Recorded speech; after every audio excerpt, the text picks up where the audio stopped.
E agora chegamos ao momento mais importante da nossa reunião.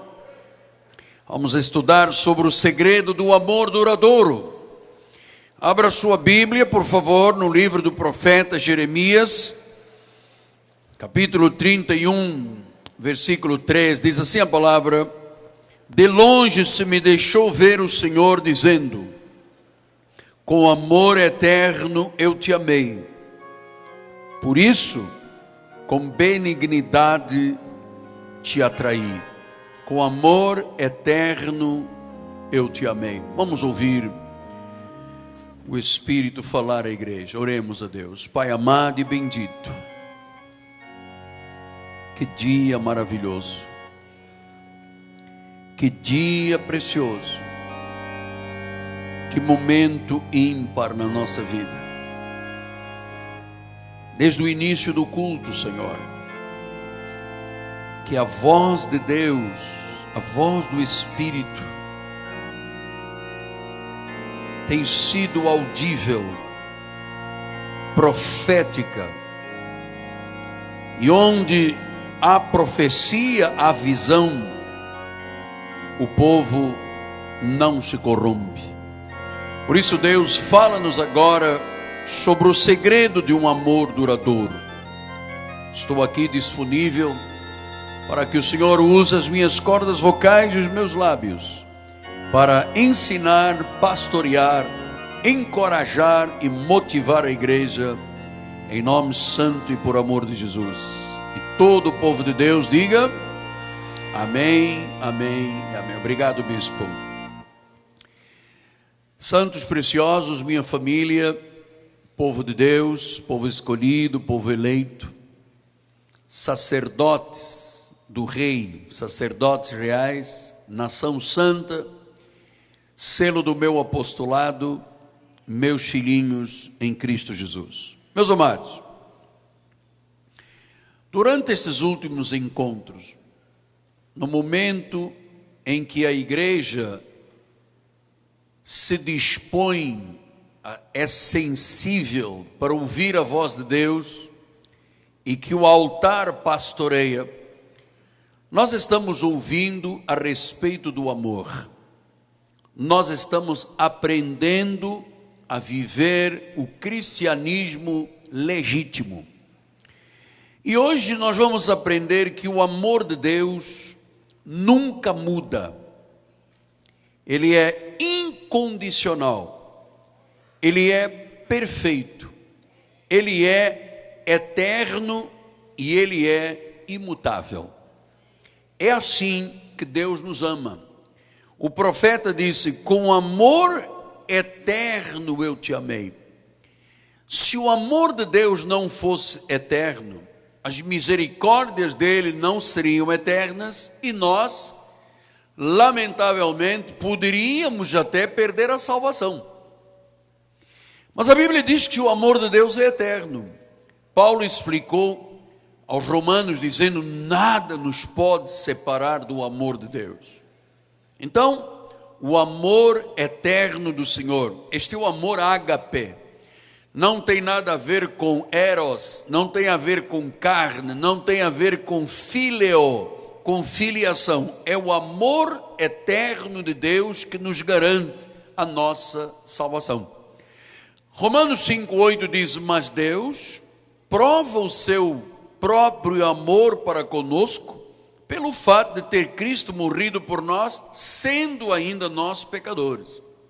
Então, esta é a prova de Deus para conosco.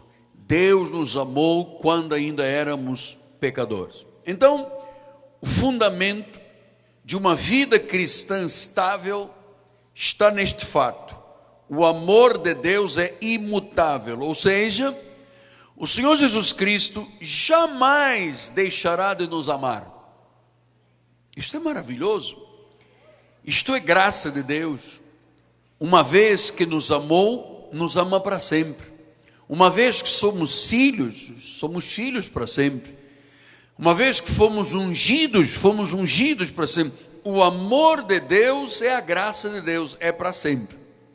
Então, Deus ordena na sua palavra que nós também tenhamos amor eterno e imutável e incondicional uns com os outros.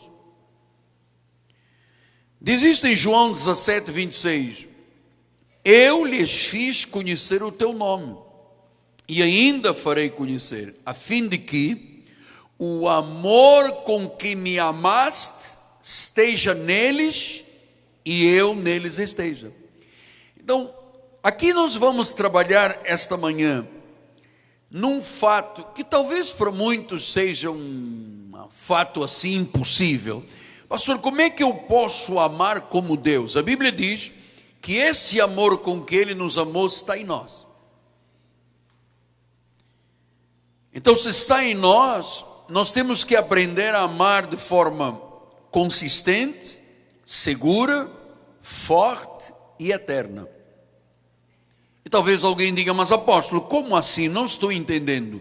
É possível amar como Deus amou como? Nós estamos numa sociedade que 45% das uniões acabam em divórcio.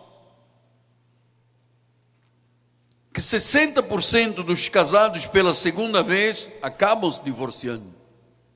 E a estatística é mais amedrontadora porque diz que 75% das pessoas que tentam uma terceira relação acabam em separação. Como pode, apóstolo?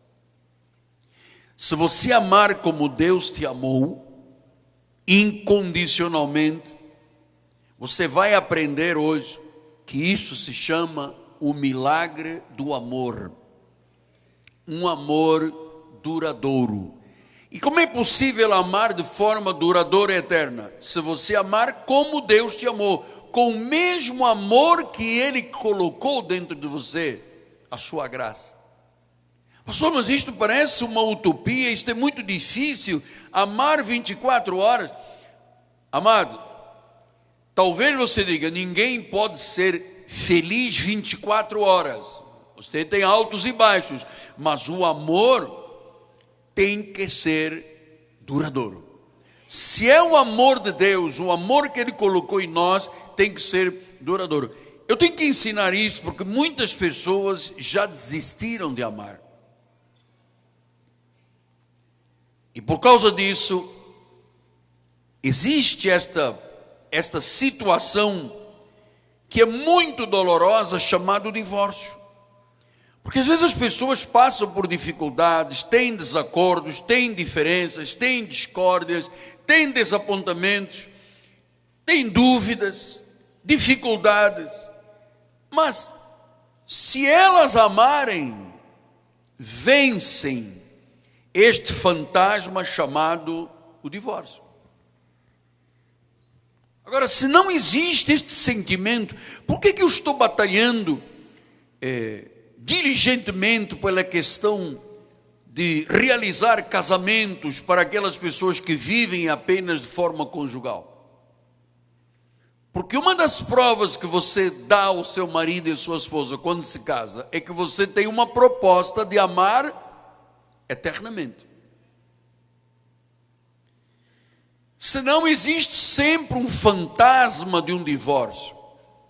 E eu creio que o divórcio é uma coisa muito destrutiva.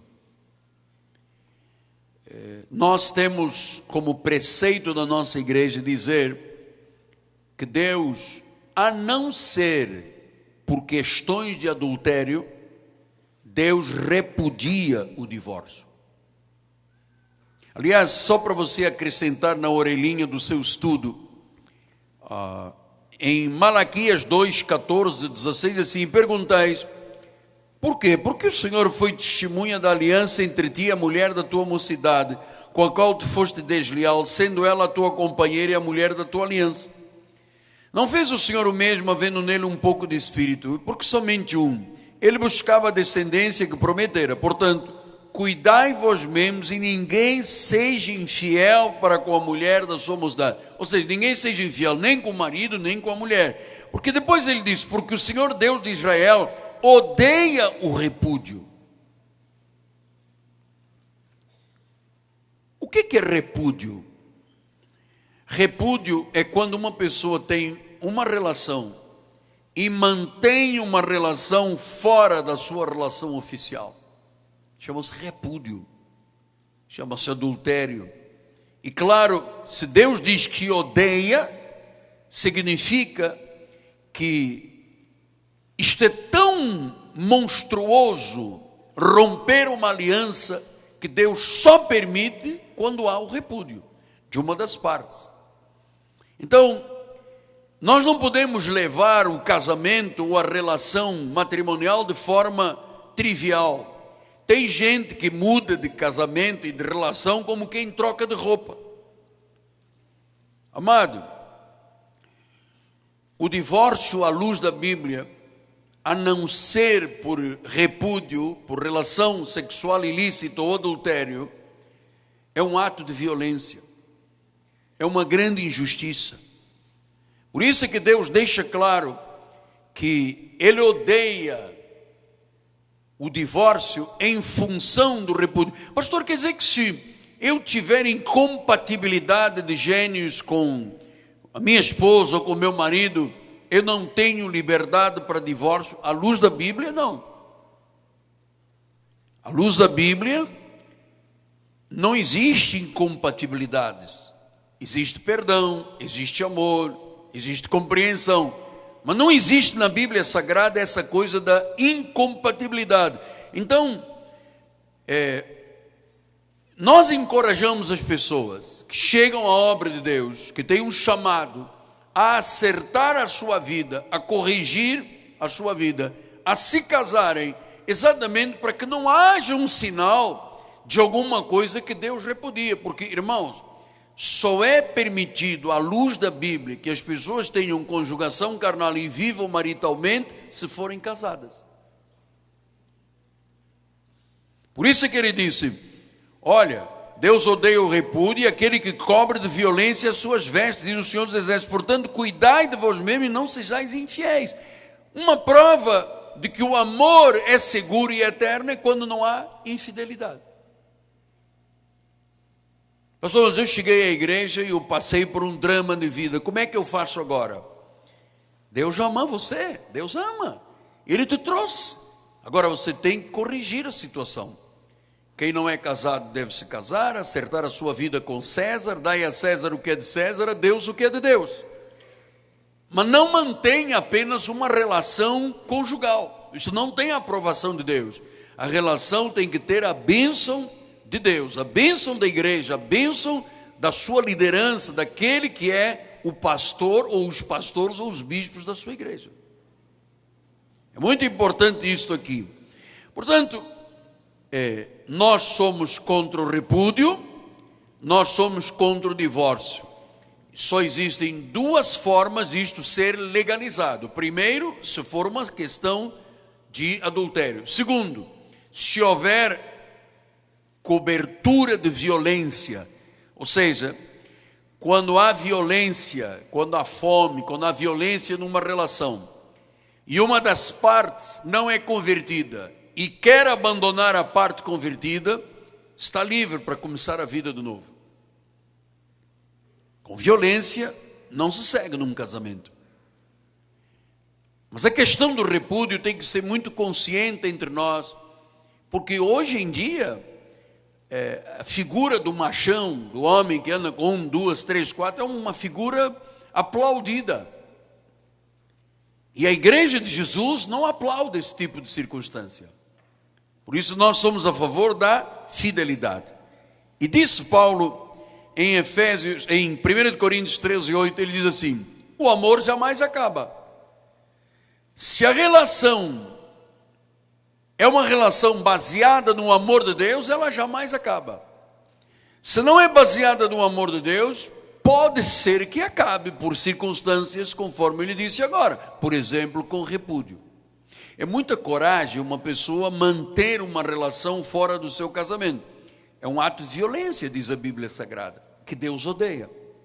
Então disse que o amor nunca acaba, ou seja, o indivíduo pode ter dificuldades, contratempos na relação, mas ele não desiste. Ele não aceita a falência do seu casamento, porque no versículo 7 diz isto: tudo sofre, tudo crê, tudo espera e tudo suporta. Pastor, mas eu vou sofrer, crer, esperar e suportar. Se você ama, sim. Isso é o que diz a Bíblia. Mas as pessoas não admitem qualquer questão de sofrimento ou de espera ou de suportar alguma coisa. E hoje o caminho mais fácil é correr para um divórcio. Então, meus amados, não há relação forte sem esta graça maravilhosa, sem este padrão bíblico de perdão, de misericórdia, de paciência, de aceitação, de compreensão, de proteção que o casal tem que ter um para com o outro. Isto é essencial. Por que é essencial? Porque nenhum de nós é perfeito. Duas pessoas imperfeitas se casam, elas não podem ter uma relação perfeita. Então, é preciso que o amor de Deus esteja na nossa imperfeição da carne, para que o casamento seja duradouro, para que a relação seja duradoura. E eu vou mais, eu saio até das questões do casamento e passo às questões de relações interpessoais. Muita gente hoje tem um amigo, pois já não é mais amigo, pois ama, pois já não ama. Isso é falta de entendimento sobre a solidez de um amor ágape. Olha o que disse Romanos 3:10, 11 e 12. Não há um justo, não há um sequer, não há quem entenda, não há quem busque a Deus. Todos se extraviaram, umas se fizeram inúteis, não há quem faça o bem, não há um sequer. Então Paulo está dizendo, não há ninguém perfeito. E se não há ninguém perfeito, como é que se estabelece uma união duradoura? Quando a perfeição do amor de Deus se estabelece na relação. 1 João 1,8 diz isso. Se dissermos não temos pecado nenhum, a nós mesmos nos enganamos. Claro, não existem relações perfeitas. Existem relações ágape, com amor que suporta, que espera, que não se exaspera, que não arde em ciúmes. Tem muitos detalhes para mostrar o que é um amor verdadeiro. Romanos 15:7 diz: portanto, acolhei-vos uns aos outros, como Cristo nos acolheu para a glória de Deus. Então a Bíblia está dizendo, acolher é o quê? É aceitar. Quando um casal se aceita, se ouve, dá atenção, mostra interesse. É muito importante isso aqui, porque a vida é um estresse, amados. Eu, por exemplo, eu tenho 2 momentos na minha vida que eu preciso de muita compreensão na relação comigo. Uma delas é sábado à noite. Sábado à noite, você sabe, eu não durmo de sábado para domingo. Eu fico horas no meu escritório, eu oro, eu estudo. Eu tenho que ser entendido no ministério nessa questão. E depois é a segunda-feira à noite, ou a segunda-feira durante o dia, não importa, segunda-feira. Especialmente segunda-feira de manhã. Porque eu me dei tanto na igreja, eu me esvaziei tanto, que eu segunda-feira eu costumo dizer, eu sou um zumbi. Então tem que haver uma certa regra na relação, não só da minha família, mas até das pessoas que lidam comigo, que sabem que sábado à noite é muito difícil para mim, porque a expectativa do domingo, o que eu vou dizer, o que vai falar, como Deus vai se mover, o que vai acontecer na madrugada de oração, isso é muito importante. E claro, depois que isso tudo passa, segunda-feira, você pode imaginar como é que eu fico. Então precisa ver nesses detalhes das relações interpessoais, confiança, pessoas têm que crer, têm que acreditar no outro. O verdadeiro amor é um amor que confia, é um amor que acredita, é um amor que sempre crê. O amor ágape não tem cinismo, não tem sarcasmo, é confiável, não tem suspeitas, não tem dúvidas. Amado, quem ama, confia. Quem ama, confia. Então, quem ama sempre dá uma segunda chance. Quem ama, aprendeu a confiar em Deus, aprenda a confiar no próximo. Este é o amor de Deus. Olha como é que disse Isaías 55, 8 e 9. Ele diz assim: os meus pensamentos não são os vossos, nem os meus caminhos os vossos caminhos. diz o versículo 9, são mais altos. Quer dizer que quando você confia em Deus, a sua forma de agir, de pensar, é confiável. A maior dádiva que você, marido, pode dar à sua esposa é confiar nela. A maior dádiva que você, esposa, pode dar ao seu marido é você confiar nele. É uma dádiva de amor. Acreditar um no outro é uma dádiva milagrosa. Ser credível é uma grande bênção. Você sabe, pela experiência que eu tenho de muitos anos de ministério, muita gente fala comigo. Então, há maridos que esperam a esposa dizer-lhe uma vez na vida: eu confio em você. Há esposas desesperadas para ouvirem o marido dizer: eu confio em você. Porque Gálatas 5:6 diz isso: porque em Cristo Jesus nem a circuncisão nem a circuncisão não tem valor algum, mas a fé que atua pelo amor. Então, quem tem fé ama de forma duradoura.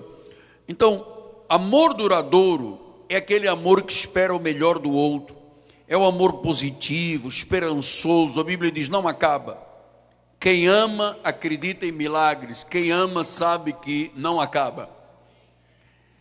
Pastor, e o que mais mata uma relação? Você sabe, se um marido, se uma esposa, se um empresário, se um pai se negligencia uma relação, isso mata a relação. Não dizer eu te amo. Tem casais que vivem ao lado um do outro anos a fio, não dizem eu te amo, não tem um gesto de amor, não tem um abraço, não tem um beijo, estão sempre ocupados para tudo, para que o amor não seja o ideal da vida. Então eu vou lhe dizer, minha querida irmã, meu amado, não desista perante qualquer circunstância. Seja determinado, seja persistente, seja diligente, seja resoluto, a despeito de qualquer situação, numa relação de casamento, ou numa relação de família, ou numa relação interpessoal. Porque eu aprendi que isto tudo se constrói, tanto a confiança quanto o amor. Você sabe, um cogumelo demora 6 horas para se desenvolver. Caiu a semente, 6 horas depois tem um cogumelo. Também com um ventinho ele cai. E um carvalho demora 60 anos para ter a sua vida adulta, sólida. Bate vento, cai chuva, lá está o carvalho de justiça. E há pessoas que têm na sua relação um casamento de cogumelo. Foi rápido e rápido acaba. Mas tem pessoas que constroem uma relação duradoura, são como o carvalho. Então você tem que proteger as suas relações, sejam elas interfamiliares, interpessoais ou do seu casamento. Você tem que ter um compromisso sério, sabendo que confiar é amar de verdade, é agradar um ao outro, é evitar qualquer situação que seja uma tentação.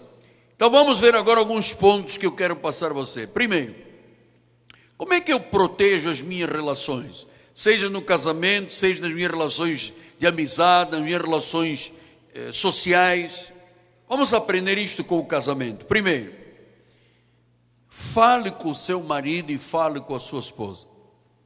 Falar significa ser honesto, significa mostrar sentimentos, reafirmar sentimentos, dialogar. Olha, amado, você sabe qual é a pior coisa que existe numa relação? Silêncio. Quando o casal silencia, significa que o casamento já está esboroado. Tem gente que briga, que luta, que discute pelo casamento, mas há um dia que diz, não, vou silenciar. Esse silêncio já é a prova que você já destruiu a sua relação.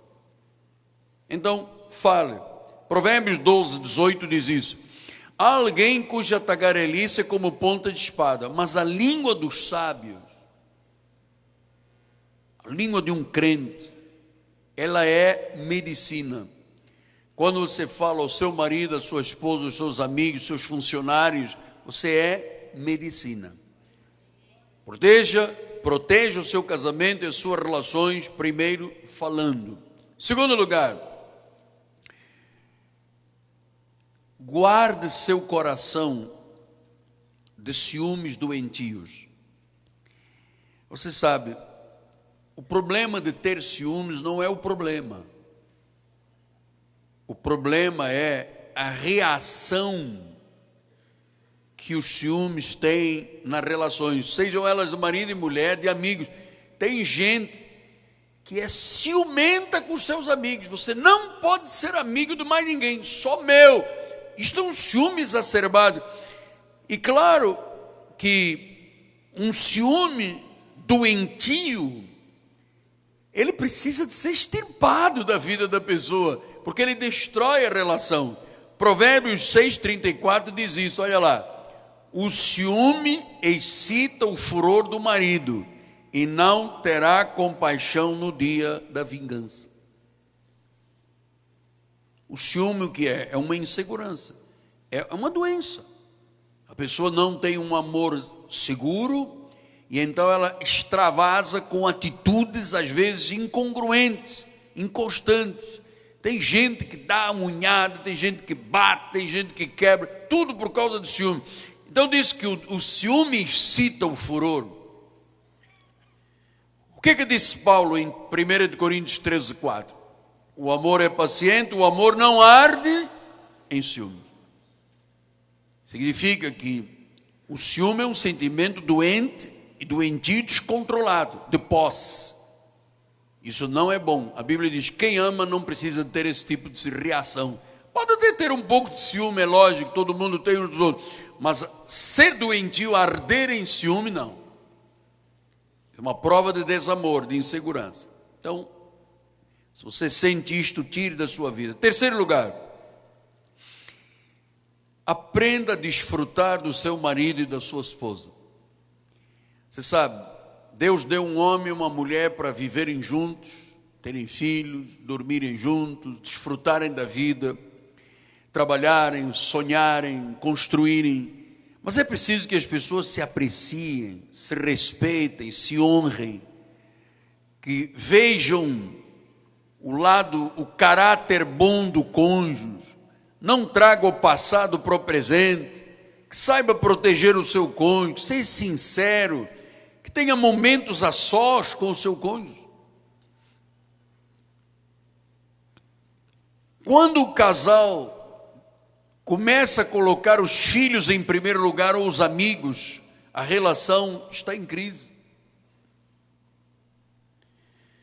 1 Coríntios 10,13 ele disse, não vos sobreveio tentação que não fosse humana, mas Deus é fiel e não permitirá que sejais tentados além das vossas forças.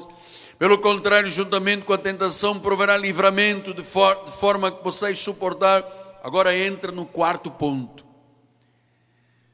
Não deixe áreas vulneráveis na sua relação, seja ela marido e mulher, familiar, profissional, não deixe áreas vulneráveis.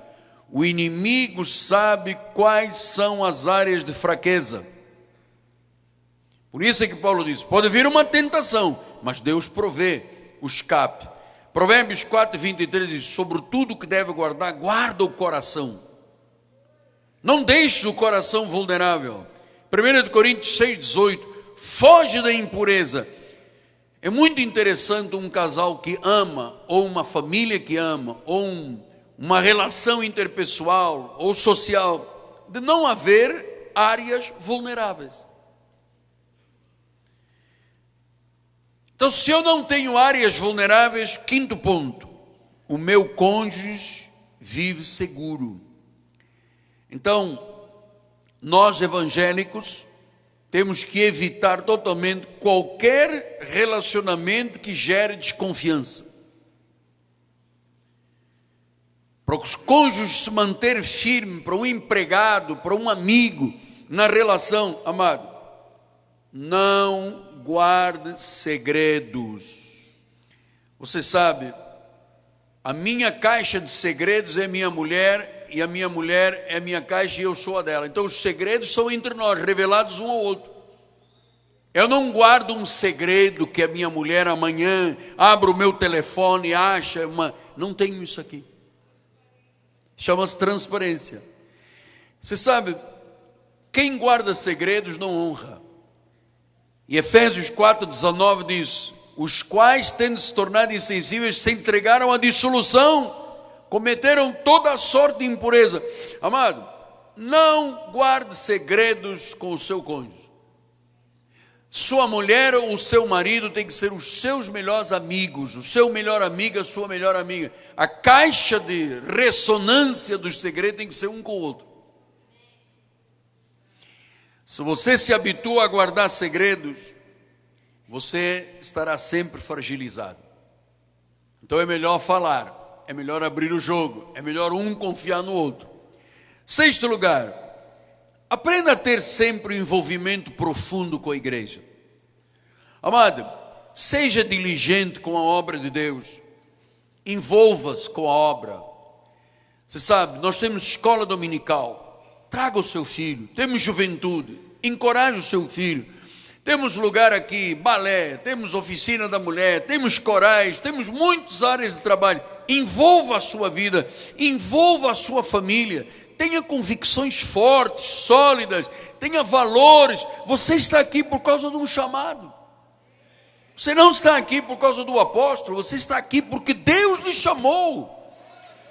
2 de Pedro 3, 14 a 18 disse: por esta razão, amados, esperando estas coisas, empenhai-vos por ser achados por ele em paz, sem mácula, irrepreensíveis, tendo a salvação por longanimidade do nosso Senhor, como igualmente o nosso amado irmão Paulo vos escreveu segundo a sabedoria que lhe foi dada. Ao falar destes assuntos, como de fato costuma fazer em todas as suas epístolas, o quais há certas coisas difíceis de entender, que os ignorantes e instáveis deturpam, como também deturpam as demais escrituras para a própria destruição deles. Vós, amados, prevenidos como estáis de antemão, acautelai-vos, não suceda que, arrastados pelo erro desse insubordinado, descaiais da vossa firmeza. Antes, crescei na graça e no conhecimento de Jesus Cristo. É muito importante seu envolvimento. Não falte aos cultos, participe da oração, do estudo bíblico. Tudo que se cria na igreja não se cria para ser uma prisão na tua vida. É para você exatamente investir a tua vida. Sétimo lugar, seja um homem ou uma mulher de oração. Amado, este é o segredo da vida espiritual bem-sucedida. Quando você ora, você torna a sua vida resistente a tentações. Você tem vida a sós com Deus. Você tem vida de intimidade com Deus. Você tem compromisso de oração. As suas relações passam a ser fortes, duradouras, amorosas, verdadeiras, porque você tem uma vida de oração. Onde há oração não há lugar para diabo nenhum, meu amado. Gálatas 3, 9 e 10 diz: de modo que os da fé são abençoados com o crente Abraão. Todos quanto, pois, são das obras da lei, estão debaixo de maldição. Maldito aquele que não permanece nas coisas escritas no livro da lei para praticá-las. Então, se você viver uma vida da lei, sem este compromisso com Deus, sem estas raízes sólidas, você está debaixo de maldição. E vou lhe dizer uma coisa, é assim que a maioria dos crentes vive. Mas a sua vida foi chamada para ser uma bênção. Você tem fé abençoada como o crente Abraão. A lei é uma lei amaldiçoada. Sétimo lugar, isso que eu vou lhe passar nestes próximos minutos não está na sua apostila. Você deve escrever o sétimo ponto, que eu creio que é o mais importante deste encontro, deste estudo de hoje. Ninguém consegue amar de forma duradoura se tiver prisões emocionais. Davi escreveu no Salmo 142 uma das passagens mais profundas no que diz respeito à área emocional da vida. Ele disse assim: tira a minha alma do cárcere, para que eu dê graças ao teu nome. Os justos me rodearão quando me fizeres esse bem. Então eu vou lhe dizer, amado, vamos tratar nestes próximos minutos de um assunto, e eu vou lhe encorajar, deixe que Deus trate de você com o que eu lhe vou ensinar agora.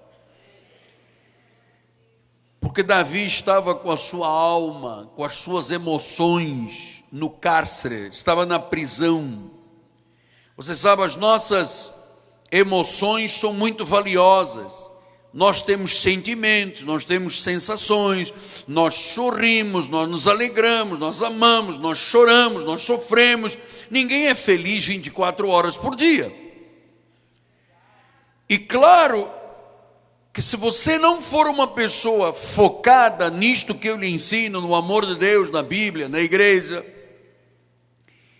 existem cárceres emocionais muito fortes, que tiram a liberdade da vida. Eu vou lhe dizer uma coisa: há muita gente presa emocionalmente, dominada por suas emoções negativas.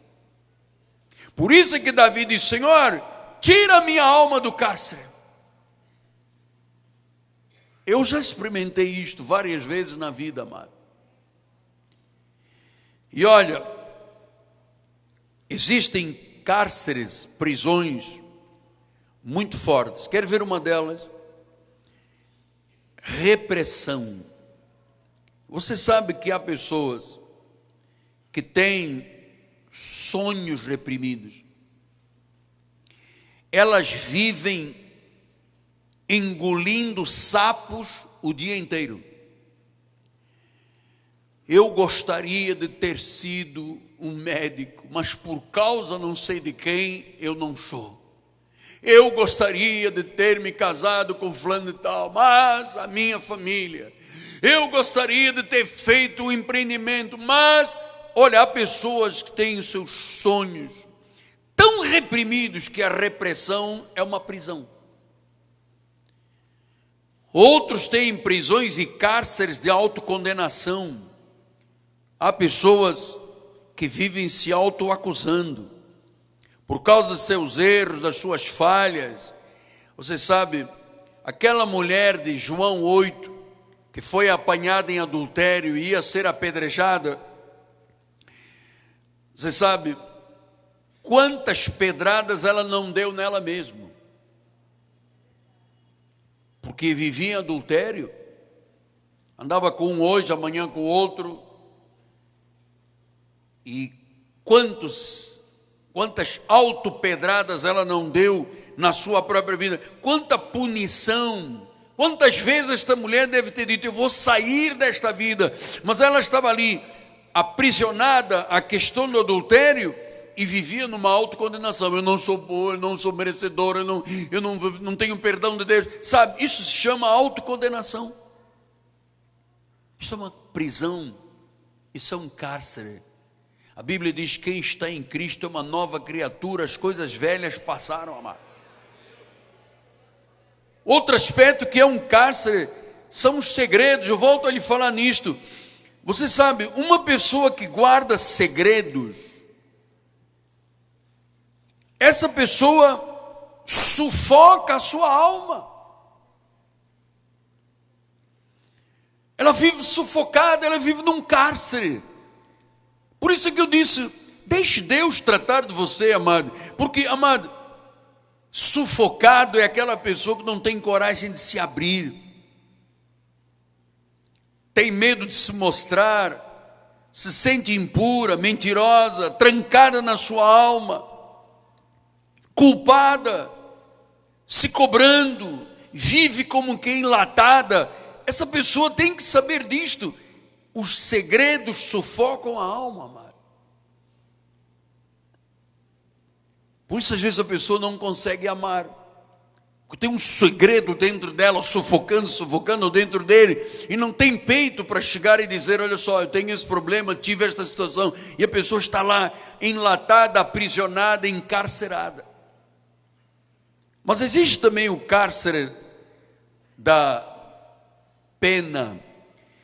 Os meus colegas psicólogos e psicanalistas chamam autocomiseração. Eu tenho muita pena de mim. Isto é um sentimento de fuga. A pena paralisa. Você já não ouviu pessoas dizendo: eu sou um coitado, eu nem sei como é que eu nasci. Você sabe, pena paralisa a vida. É um cárcere.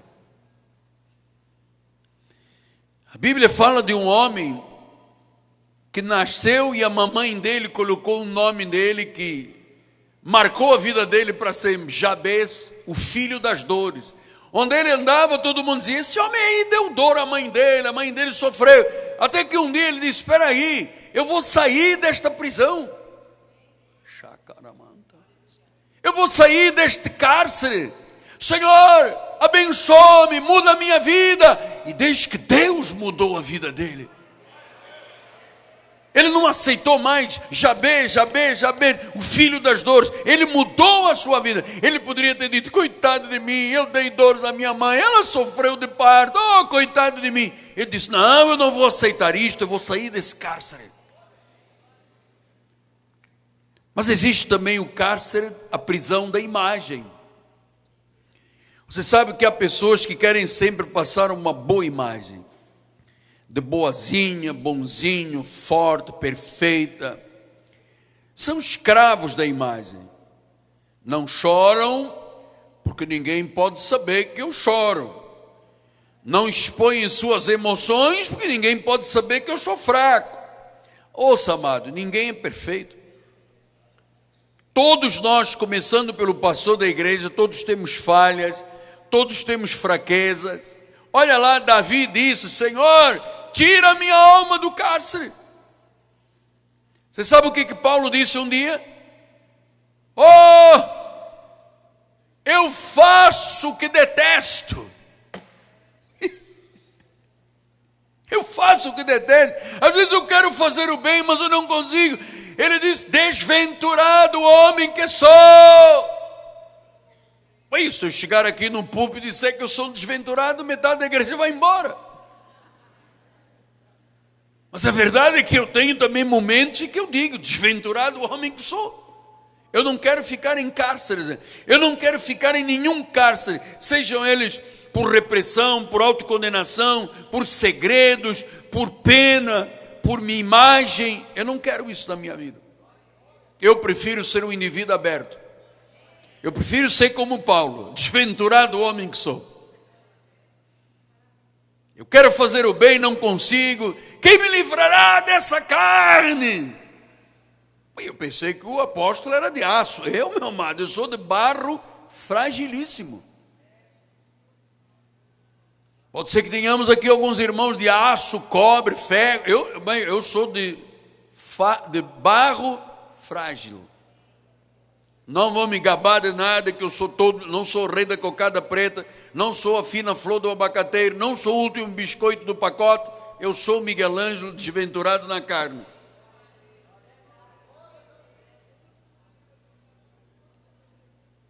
O último biscoito do pacote, ainda todo amassadinho. Então, amado, hoje o Senhor tirará almas do cativeiro interior, das feridas, das memórias, das limitações,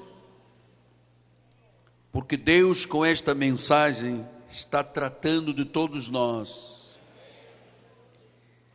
Deus está tratando de mim e de você, para que o nosso amor seja duradouro.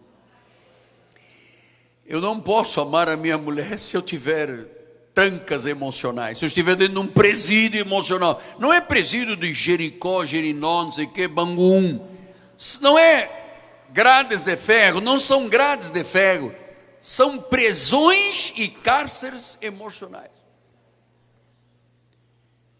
Que Davi tinha consciência, ele gritou: Senhor, tira a minha alma.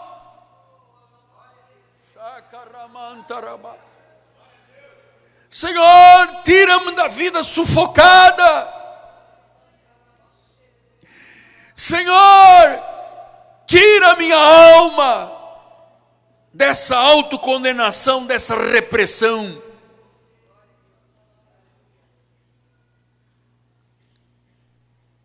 Deus está tratando de mim e de você. Por isso é que a igreja é um hospital. Aqui não tem santo, amado. Os santos já foram promovidos à glória.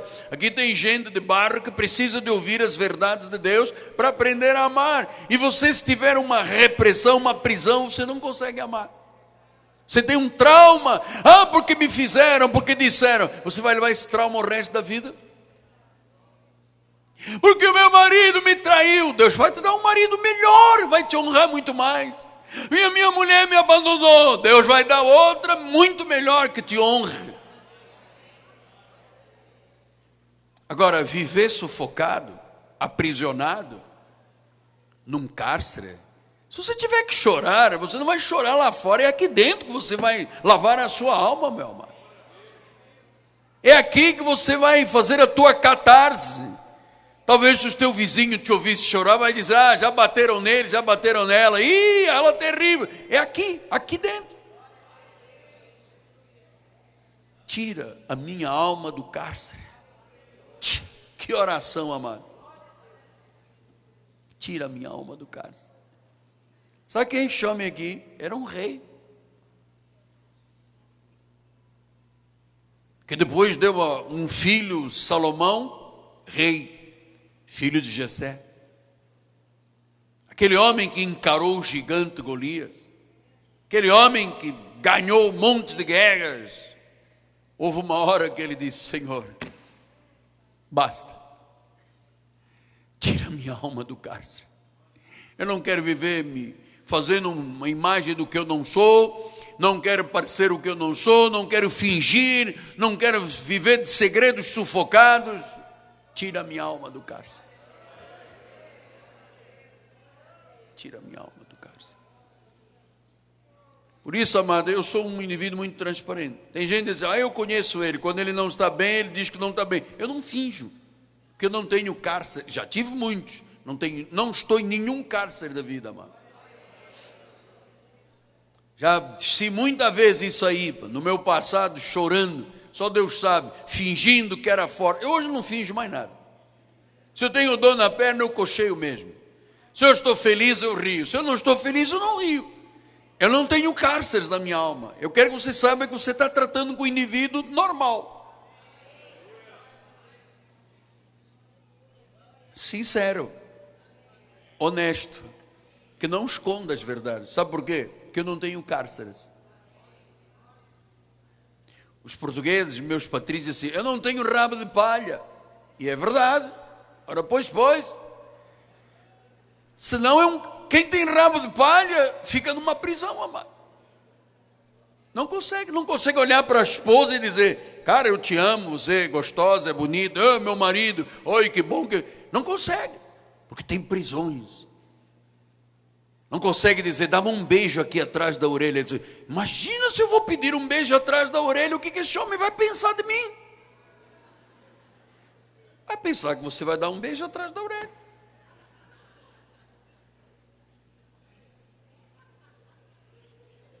Porque em casa é tudo às escuras, apóstolo.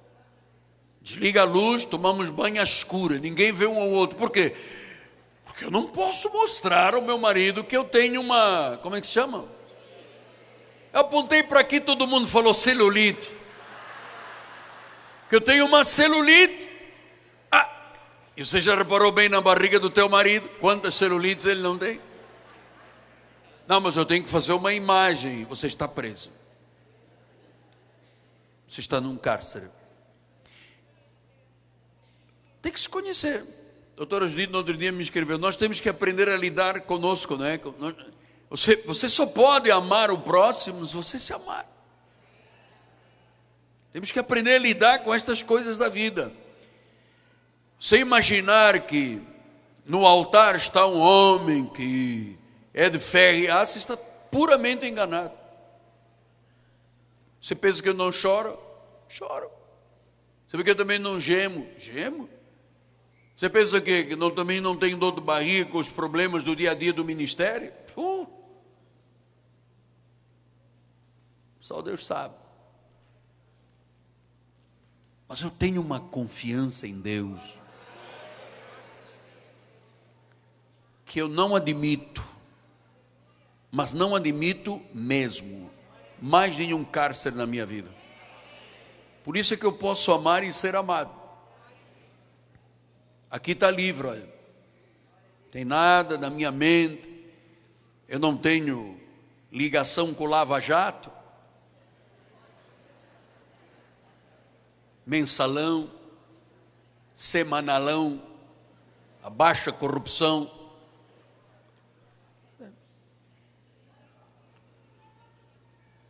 Então eu termino dizendo: hoje Deus liberta qualquer alma do cárcere. Deus pessoalmente está cuidando de cada um de nós. E eu recebo esses cuidados para a minha vida, em nome de Jesus Cristo, para que o nosso amor possa ser duradouro, incondicional, o amor de Deus, em nome de Jesus. Amém, amém e amém.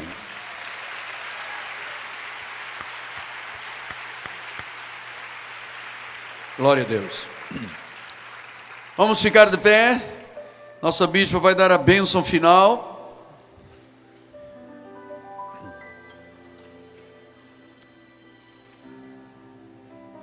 Glória a Deus, aleluia. Santo Senhor. O segredo do amor duradouro. Olhe para o seu lado. Diga para essa pessoa: eu te amo no amor de Jesus. Eu te amo no amor de Jesus.